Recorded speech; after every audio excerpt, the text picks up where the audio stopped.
Joining us tonight, political commentator, conservative commentator, best-selling author Ann Coulter. Her most recent book is called In Trump We Trust. And great to have you with us. You watched the something of a love fest in the cabinet room with the president today, with some, again, of the most unheralded senators serving in either party. What do you make of it? When Kevin McCarthy is the hardliner on immigration in the room, I think we can call this the lowest day in the Trump presidency. I mean, he was clearly trying to overcome the bad press of this Michael Wolff book by showing, oh, he's in command. But in fact, what he did was fulfill every description of him in the Michael Wolff book. He doesn't listen. He has no command of the facts. He agrees with the last person who we don't need to go through the whole happening. Damn book by Michael Wolff. It's a bunch of trash anyway. But what I want to ask you is... No, it isn't. Yes, second by second, he was doing... Well, let me tell you what. Yes, it is. And for the purpose of this... He was doing exactly, literally 30 seconds. Di-Fi says she wants a standalone Dreamer bill. He agrees with that. Kevin McCarthy has to step in and say, no, sir, I think we need border security first. He agrees with that. He's agreeing with people with a 60-second lag. And the Democrats are just taking the position, no, we won't take anything but the Dreamers. Yeah, well, he says, without question, he says that he's going to have the wall. The problem I have, frankly, is that there was no discussion of the sequence in which these events would occur. And we know that if the wall is not, and I mean constructed, built, before there's any discussion of quote-unquote immigration reform, we know what's not going to happen. That wall is not going to be built, is it? No, of course not. And any amnesty is a 100% amnesty because it goes to the courts. And the courts will say, oh, you may have limited this to left-handed redheads who came here at age 0 through no fault of their own. But gosh, we're going to open it up to everyone. Yeah. And then through chain migration, they get to bring all of their relatives. And actually, I mean, I can't say you're wrong. You can say anything about that press conference today, called by Trump himself. He thought this was going to be a great shining moment. At any one moment, you can say he was agreeing to anything. He agreed with Di-Fi. Yes, we'll have a standalone Dreamer bill, just granting everybody amnesty, and we'll get to that comprehensive immigration stuff later. No, Lou, this is a disaster. It was the lowest day of his presidency. Yeah, I couldn't agree with you more about the difficulty of the day. Let me put it that way. Look, I am an absolute committed supporter of this president. I am also absolutely, without question and unreservedly, a champion of his wall and making certain that we secure the borders before there's any talk with the... This was an assemblage of some of the worst lights of the Kennedy, McCain effort to create comprehensive immigration reform. And a reminder to everyone in Washington, what you do when you don't have a solution is you expand the problem. They made it comprehensive, vast. Well, and by the way, and also, still no progress on it. It seems, yes, but it seems as if Trump thinks he's going to get all this great press by giving the left everything they want. I promise you, he's not going to get good press from this. They're still going to say he has dementia. If anything, they have more arguments now with him jumping around and abandoning his base. His only hope is to be pedal to the metal, fulfill his promises, build the wall, end chain migration, and deport these Dreamers who are, again, as I said last week, they ought to go before MS-13. They are just a Mexican Antifa. They are the worst of the illegals. You know, and you don't like the way they create so much trouble. By the way, the average age of these so-called Dreamers, the president himself refers to them as kids. They are far from it. He corrected himself on that. That was actually one of the high moments of the press conference. I mean, every once in a while, I could go through and give you 30 seconds where he was great. But then the next answer is, I'll take the heat. It'll be comprehensive immigration reform. Well, he did say that. It's not disputing the Michael Wolff book. Well, it is. The reason I don't like the Michael Wolff book is because it's filled with trash and fraud and fiction. And you know better than to use it as some sort of compass. Some of it is. On the body. If you Oh, actually come read on. it, if you exclude the bad stuff, it's not that bad for Trump. It's you are tough on the too press. good It's good on the to Russian sit here and boost investigation. a really bad book like that. I'm sure those people told him that, and they're the ones who were hired into the White House by Trump. If he doesn't want people bad-mouthing him, he ought to hire people who supported him. Yeah, or find people of integrity, which I think he has now discovered is a decided advantage. Ann Coulter, Yes. as always, good to have you with us. Thanks so much. Thank you. Well, Ann Coulter is the best-selling author. Her latest book, In Trump We Trust. If you want the best Trump book, get it. In Trump We Trust, big bestseller. And her column, of course, you can get it online. You can go to AnnCoulter.com or follow her on Twitter, Ann Coulter on Twitter, Facebook, and now Instagram. Ann Coulter, how you doing? Fine, thanks. How are you, Mark Simone? Good. You were tweeting up a storm yesterday. You didn't. Well, no, I was just being a little testy. You didn't seem happy with the president's meeting there with Congress. No, nobody is, Mark. Well, No,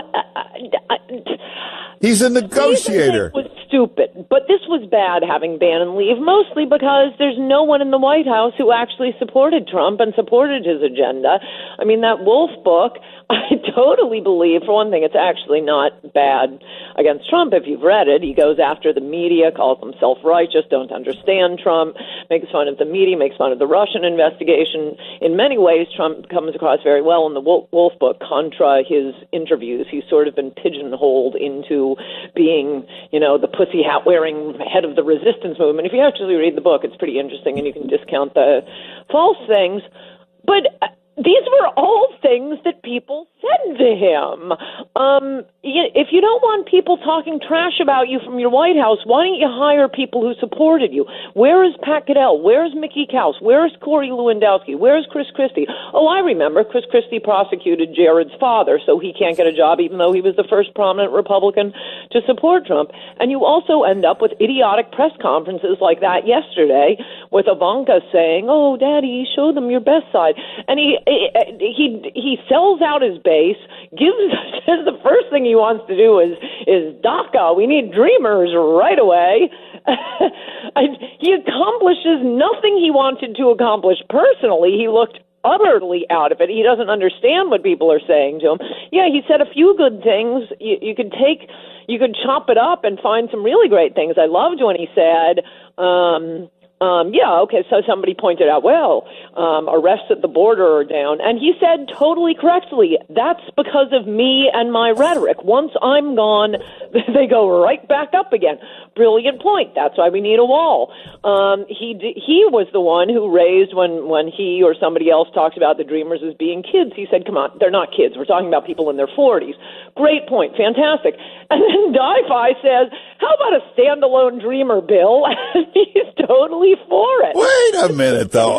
With Michael Wolff, certainly didn't help him with his base. I disagree. Wait, he's a negotiator. That's just opening bids. That's round one. Opening bid is I'm giving up everything? That's just round one. It's good cop, right. bad cop. 3D chess. I didn't realize you Yes. in a negotiation. Say, I'll sign whatever you send me, and the one thing I campaigned against, I'll sign it. Democrats who do not have a single branch of government give up nothing. Nothing. Well, they'll end up giving up. And MSNBC didn't spend the rest of the evening saying, we saw a different side of Trump. No, they're all giggling that he's getting rolled. No, he'll get the wall in return for a little DACA. Well, 2 points. Now in the second year, and we haven't even broken ground, and a little DACA is like being a little pregnant. As I've said before, and I will elaborate on in my column today, we've been through this before. Do people not remember the federal courts? Remember the Hawaii judge? Remember the Ninth Circuit? any amnesty means 100% amnesty. Number one, the immigration officials in our government themselves, they waive all the requirements. They did it. They have done it for every other amnesty. English language requirement. Nah, we're cutting that. Fees. No, we're waiving those. Back taxes. We can't enforce that. Oh, no crimes. Well, let's not worry about that. There will be no restrictions on who gets in. With the special little agricultural amnesty that Chuck Schumer slipped into the 1986 amnesty, all you had to do, it was supposed to be, these poor, hard farm workers, and I actually agree with this. I mean, in theory, they've been doing backbreaking work. All you have to do is prove you worked on a farm 90 days in the previous year. The court said, how can they do that? They were working off the books. Don't worry about that requirement. Well, so they were accepting, the INS at the time determined that 900,000 of the applications were laughably fraudulent. They had applicants saying, they pulled cherries from the ground and the cotton was purple. Of the 900,000, it was actually less than 900,000. I think it was about 860,000. They approved more than 800,000. This will go before the Ninth Circuit. In 2007, 20 years after the 1986 amnesty passed, 20 years later, the Ninth Circuit was still granting amnesties to people. Any amnesty is a total amnesty. Okay, wait. There's no such thing as a little DACA. A little DACA means the entire third world moves here and becomes a citizen, and America is over. Let's say he could get this trade, build the wall gets built, no chain migration, but we have a little DACA. Would that be okay? Again, a little DACA is a little pregnant. No, that overwhelms everything else. It goes to the courts. You must understand the going to the courts part. You have to get that. It doesn't matter what the law says. It will seem so reasonable. Chuck Schumer and Di-Fi will go on the Sunday morning shows and, it's just the valedictorians and the ones who served in the military. And then the next thing you know, Muhammad Atta is going to be granted amnesty by the Ninth Circuit. Any amnesty is a total amnesty. And let's say we get a wall is getting to be like, let's say I invented a car that runs on dirt. Well, we are going to get a wall, and you got a builder in the White House who can make sure it gets built and on time. This is why we voted for him. This is what I expected, but it's not happening. Okay, but let's say in the meeting he starts yelling at them and says, well, you're not getting any DACA, and that's it. They would have all just left. No, I'll tell you exactly what his voters expected him to do, to calmly and reasonably say, look, we really need a wall. And speaking as a father, I don't want any other parents to have to go through what Kate Steinle's family is going through here. I'm horrified by the tragedy of black unemployment, and we just can't keep doing this to our fellow citizens. Read the Jordan report by civil rights icon Barbara Jordan. Low-wage immigration hurts blacks most of all. They are suffering. We have to put our own people first. So I want a wall, and the opioid crisis. That's just destroying family after family. It goes well beyond the overdosed kids themselves to destroy entire families. This heroin is 100% a problem of not having a wall on the border. So I'm insisting on a wall, which, by the way, I have the right to build without you guys in Congress. And I must insist, if you care about the working class and especially black unemployment, we've got to end this crazy chain migration and the visa lottery. That's what he should have said. He should not have said, well, DACA we're going to do first. Well, he did say a very short version of why we have to have the wall, and he said, I don't think any of you would disagree on border security. But I think... Oh, no. The second they say border security, that's no wall. Border security is what Marco Rubio says. That means we're not doing anything. You're being conned, voters. Border security, we'll hire more border guards who aren't allowed to do anything, but will be saddled with pensions for the rest of our lives. All right, now here's what's interesting. Ann Coulter goes on with Lou Dobbs last night, and Lou Dobbs was sounding like you, and it's like with Cronkite. When you lose Lou Dobbs, you've lost the country or your base.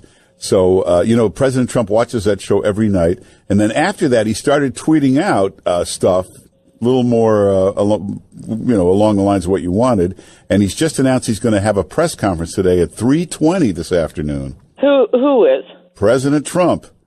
A news conference today, so maybe he'll change his tune a little. Too late. I've already written my column.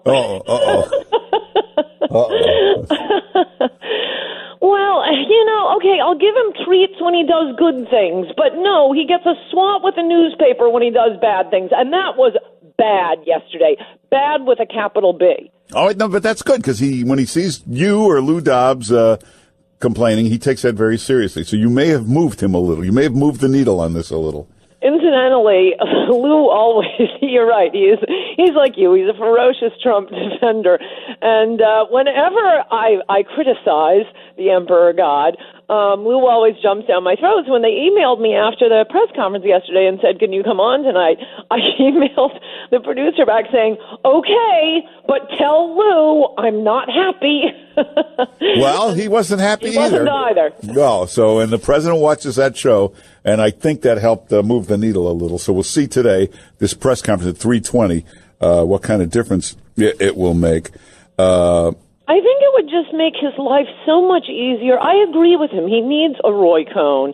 And I know who it would be, and it's not some lawyer being moved over from the RNC. The staffing, as you know, I've been screaming from the rooftops about that since after the election, since the transition.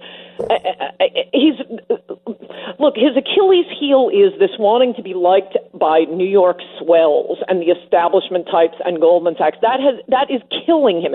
It killed him with the Wolf Book. It is killing him with policy.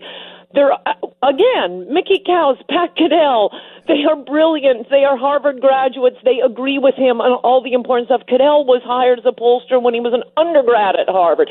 I can name a dozen more like them.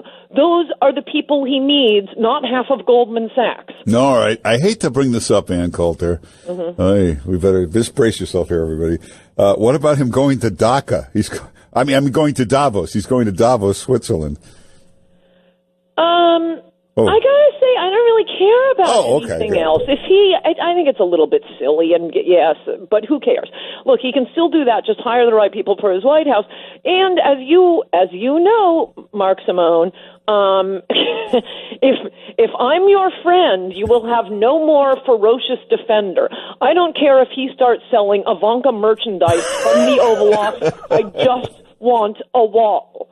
You're going to get the wall. He's already... Oh! It's coming. It's going to be 2020, and you'll be telling me it's coming. It's not that... How long did it take him to build Wallman Ring? A day? Did you see when he said, they said 7 years? No way, it's going to be 7 years. I'll get that thing built fast, and he will.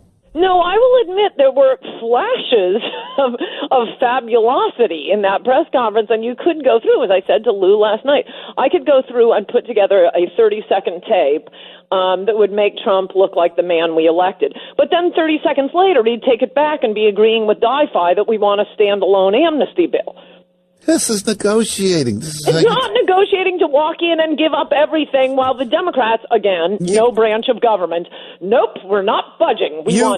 He's the master at this. You look like you're giving up everything, but you don't in the end. There's round two, round three. Grief. You were sounding like those nuts with the 3D chess. By the way, I was looking up last night.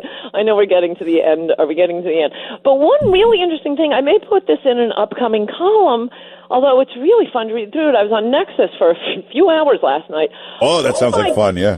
No, it's totally fun. Oh. Oh, my gosh, have the Democrats changed on immigration? It was I mean, I knew this generally, but to read op-eds from the New York Times, the Chicago Tribune, the LA Times, all of these Democrats saying a couple of years later, the 1986 amnesty didn't work. It's causing a bigger surge. We need security. We need to protect the working class. It's stunning. You should write that as a column next week. It's stunning to read this stuff. Oh, and all of these newspapers totally admitting, the drug problem. And by the way, it wasn't as big a drug problem before. Now we get 100% of our heroin from Mexico. Rodino, one of the co-author of the 1986 or co-named author 1986 amnesty, it was Simpson-Rodino bill. 2 years later, he came out and said, we've got to pass a law ending this, I don't think he said anchor baby, but the idea that if you're born here, you're a citizen. And the LA Times, I think it was the LA Times editorial said, because the 1986 amnesty has proved to be so unsuccessful, Rodino is embarrassed, humiliated. This is what he's proposing instead. Well, That's what they used to think. But then the donors came in and the special interests. And donors are the ones bothering the Republicans. The Democrats figured out the amnesty illegals are voting for them. That's true. Well, read Ann Coulter's column. Make sure you follow Ann Coulter on Twitter, Facebook. Get her book, In Trump We Trust, and go to anncoulter.com. You can get everything there. Ann Coulter, thanks for being with us. Good to talk to you, Mark Simone. Bye-bye. Take care.